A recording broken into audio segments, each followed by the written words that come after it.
अस्सलाम वालेकुम अजीज तलबा, क्या हाल चाल है जी।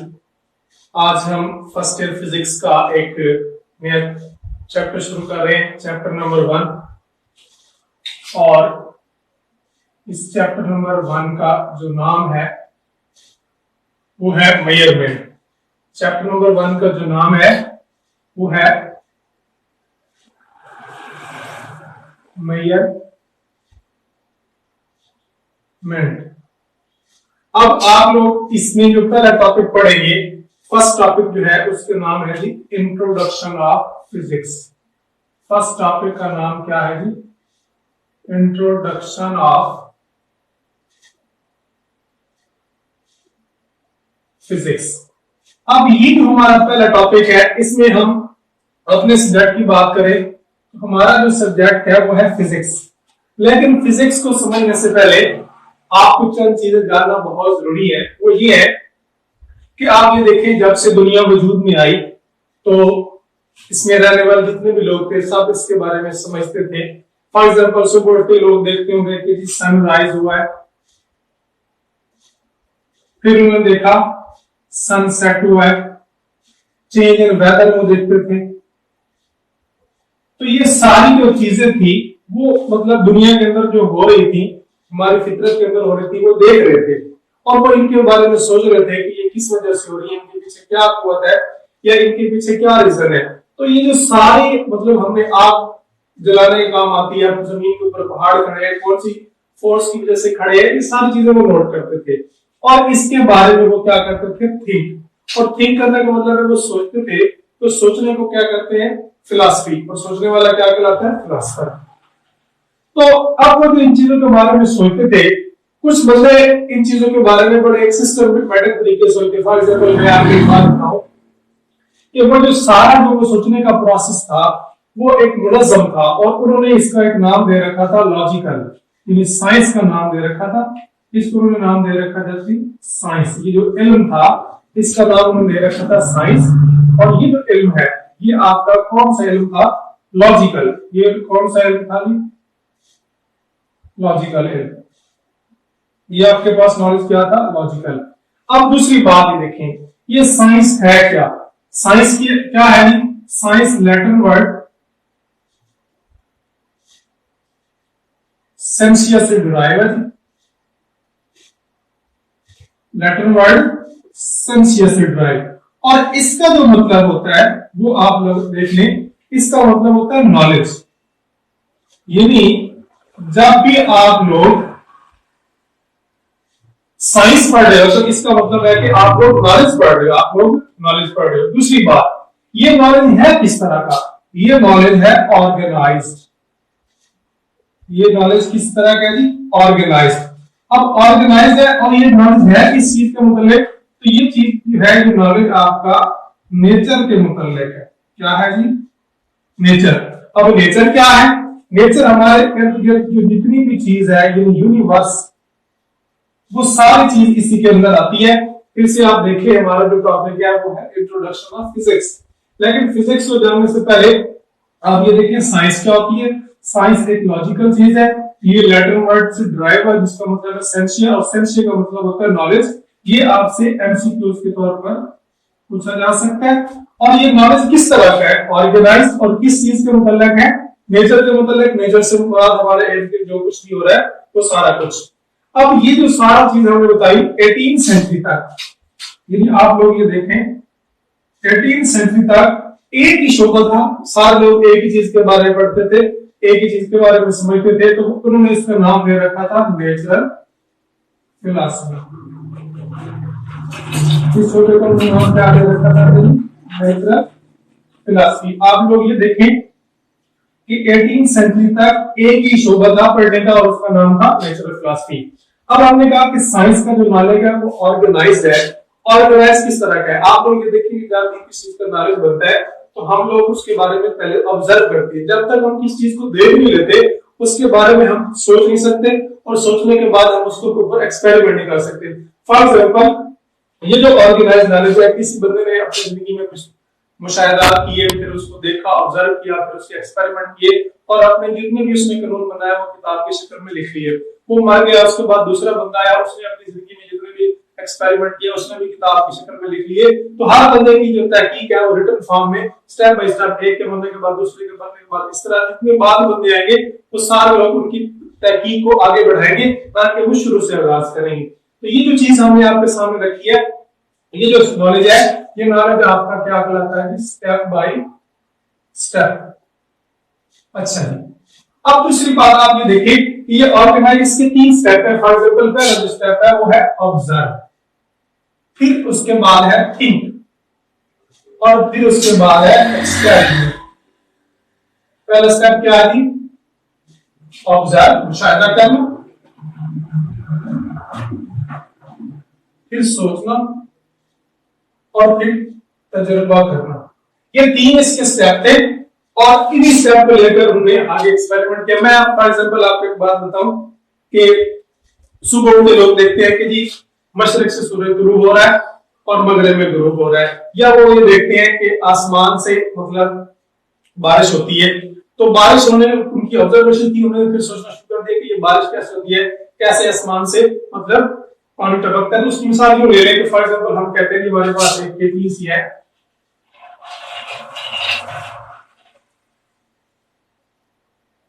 और इसके अंदर हमने क्या रखा हुआ है, पानी रखा हुआ है। अब इसके नीचे हम आग जला देते हैं या कोई चीज जला देते हैं और इसके बाद इसमें से ना क्या करेंगे, स्टीम निकलना शुरू कर देंगे। अब इसके ऊपर हम एक ठंडी सी कोल्ड या मतलब प्लेट रख देते हैं और ये जो हमारे पास है ये है स्टीम। अब ये स्टीम जब इस प्लेट के साथ जाएगी तो ऑटोमेटिकली इससे कंडेंस हो जाना है और ठंडा होने के बाद इसकी जो ड्रॉप है वो ऐसे नीचे आना शुरू हो जाएंगे। तो कुदरत में ये होता है कि जब नहरों के ऊपर से पानी या बुखार बनकर उठता है, इससे इवेपोरेट होता है गर्मी की वजह से, ऊपर जाके वो कंडेंस होकर बादल बनते हैं और फिर वो बरसते हैं। तो ये जो प्रोसेस था पहले उन्होंने ऑब्जर्व किया, फिर सोचा और फिर लैब में नेचर के एक्सपेरिमेंट की उन्होंने नकल की और उसी से फिर अपने कानून बना दिया। तो सारा का सारा जो नॉलेज है वो एक्सपेरिमेंट लैब से निकलता है। कहां से निकलता है जी, लैब से निकलता है। तो ये तो था ऑर्गेनाइज नॉलेज। अब इसके बरक्स एक और चीज होती है आर्ट्स। अब आर्ट्स जो है वो हुनर है पढ़ा, वो क्या है, हुनर, या हम कह सकते हैं फन है पढ़ा। अब फन क्या है, किसी भी चीज में अगर आपके सामने तेज से इंग्लिश बोल सकता हूं तो ये मेरा फन है। कोई बंदा अच्छी मतलब उर्दू बोल सकता है या कोई बंदा 200 मीटर रेस तेज से भाग सकता है, जल्दी कवर अप कर सकता है, तो इसको हुनर है पढ़ा। तो ये आर्ट्स जो है वो अनऑर्गेनाइज नहीं है, मतलब साइंस वाला स्टेप बाय स्टेप चलता है, आर्ट्स वाला नहीं चलता। इसकी मिसाल हम ये ले लें, अगर 2 पहलवान आपस में लड़ रहे हैं तो उनके लड़ने का मकसद ये होता है कि एक ने दूसरे को हराना है, और जो हराने वाला होता है वो कभी ये नहीं सोचता कि पहले मैंने इसे मुक्का मारना है, फिर मैंने इसे टांग मारनी है, फिर मैंने किसी कोई चीज और मारनी है। बस उसकी कोशिश होती है कि मैं इसको हरा दूं, तो वो बगैर किसी तरतीब का ख्याल रखे उसके ऊपर अटैक करता है और वो जीत जाता है। तो वो स्टेप बाय स्टेप नहीं चलता। इसका मतलब है उसकी जो हुनर है वो ऑर्गेनाइज नहीं है, तो वो उसने अपने हुनर का इस्तेमाल किया, ना कि लॉजिक का इस्तेमाल किया।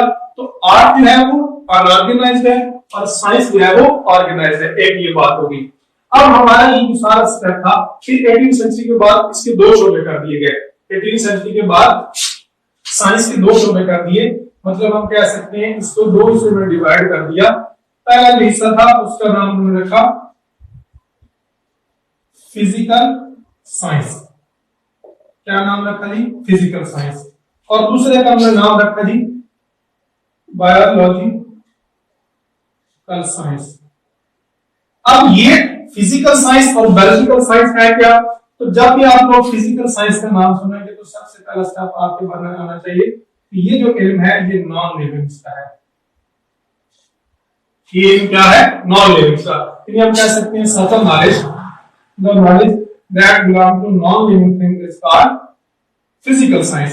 और इस डिपार्टमेंट में हम क्या क्या पढ़ने वाले हैं, एग्जांपल के तौर पर हम यहाँ पे फिजिक्स पढ़ेंगे, केमिस्ट्री पढ़ेंगे, जियोलॉजी एंड ईटीसी। और जब हम इस डिपार्टमेंट की बात करते हैं तो ये जो बायोलॉजिकल साइंस है ये आपका लिविंग थिंग्स के मुताल्लिक है। इसके लिविंग थिंग्स, यानी आप लोग बायोलॉजिकल साइंस को लिविंग थिंग्स के बारे में इस्तेमाल करेंगे। अब इन दोनों में फर्क क्या है? फिजिकल साइंस है नॉन लिविंग थिंग्स का, बायोलॉजिकल साइंस है लिविंग थिंग्स का। इसमें हम क्या क्या पढ़ेंगे? Physics, geology, astronomy, astronomy, metrology. यहाँ पे हम पढ़ने वाले हैं जी बॉटनी, जियोलॉजी और माइक्रो बायोलॉजी। अच्छा जी, अब ये भी आपके पास एक शॉर्ट क्वेश्चन है। अब आपने जो साइंस की डेफिनेशन लिखी उसमें आपके पास क्या क्या है? फॉर एग्जांपल आपने साइंस की डेफिनेशन लिखी, साइंस एक लॉजिकल है थोड़ा, लेटर वर्ड से ड्राइव हुआ है। अगर आप साइंस की डेफिनेशन लिखे, such a knowledge that is obtained from observation and experiment, तो यहां हम लिख सकते हैं कि ऑब्जर्वेशन प्लस एक्सपेरिमेंट, इन दो चीजों से जो आपका नॉलेज निकलता है उसी का आपने नाम दे रखा है साइंस का। अच्छा जी, उसके बाद इस हमारे जो साइंस डिपार्टमेंट था, मतलब हमारी फिजिक्स थी, उसके दायरा कार को वसी कर दिया गया और उसके ना फ्रंटियर ऑफ फिजिक्स बना दिए गए। क्या बना दिए गए जी? Frontier of physics. तो आप लोग यहां पर देखें,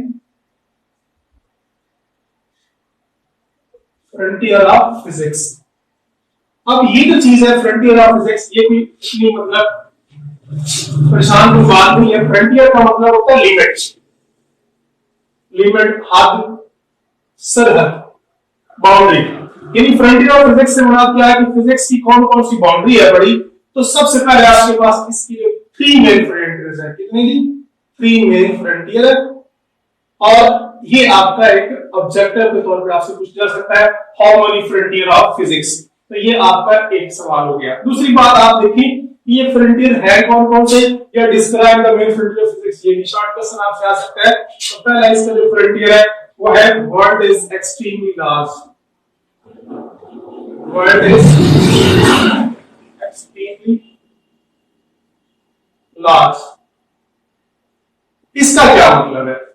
वर्ल्ड अगर एक्सट्रीमली लार्ज है तो इसकी एग्जांपल आपको मैं बताऊं, यूनिवर्स। इसकी एग्जांपल क्या है? यूनिवर्स। और इसके साथ यूनिवर्स का बनना है जी बिग बैंग। किस वजह से? यदि बिग बैंग थ्योरी की वजह से। मैं आपको एक मिसाल दूं कि अगर किसी भी मोहल्ले में कुछ ना कुछ धमाका हो जाता है फॉर एग्जांपल, तो उस धमाके की जो रोशनी है वो 2 सेकंड के लिए, 10 सेकंड के लिए, 5 सेकंड के लिए नजर आती है, फिर गायब हो जाती है। और आवाज भी इसी तरह गायब हो जाती है। लेकिन साइंस के अकॉर्डिंग जमीन का, यूनिवर्स का बनना बिग बैंग था। तो इस धमाके से जो मतलब हुआ, इसकी जो रोशनी थी वो अभी तक सूरज की शक्ल में हमें मिल रही है, कि हमारे चारों तरफ हमारी रोशनी खत्म नहीं हो रही। तो इससे हम ये अंदाजा लगा सकते हैं अगर रोशनी खत्म नहीं हो रही तो हो सकता है इसका जो धमाके की नौयत थी, शिद्दत थी, वो बहुत ज्यादा हो। तो इसका मतलब है कि यूनिवर्स बजाते खुद बहुत बड़ी चीज है। तो यूनिवर्स, ये जो चीज आती है, ये वर्ल्ड इज एक्सट्रीमली लार्ज के अंदर आती है। दूसरा इसका जो स्टेप है वो आपके पास है जी world is extremely small, world is extremely small. दुनिया बहुत ही छोटी है। अब बहुत ही छोटी से मुराद ये है कि आपके पास एटम के जो हिस्से होते हैं, एटम बजाते खुद इंडिविजिबल पार्टिकल, उसमें इलेक्ट्रॉन, प्रोटॉन, न्यूट्रॉन और इसमें एक होता है मीजॉन। ये भी सब एटॉमिक पार्टिकल है। ये एटम के जो दूसरा फ्रंटियर है, वर्ल्ड इज एक्सट्रीमली स्मॉल के अंदर आता है। तीसरा इसका जो फ्रंटियर है जी, वो तीसरा फ्रंटियर इसका है world is complex, world is complex, complex, या हम इसको कह सकते हैं मिडल साइज। क्या है जी? Middle size.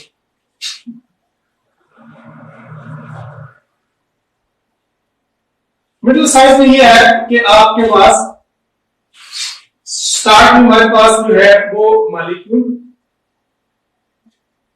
और अर्थ, ये जो पोर्शन है यानी मॉलिक्यूल से लेकर अर्थ तक, ये आपका मिडल है, बड़ा कॉम्प्लेक्स। और अर्थ से आगे जो आपके पास ही बनती है वो तो है यूनिवर्स, और यूनिवर्स को आपने नाम से रखा है।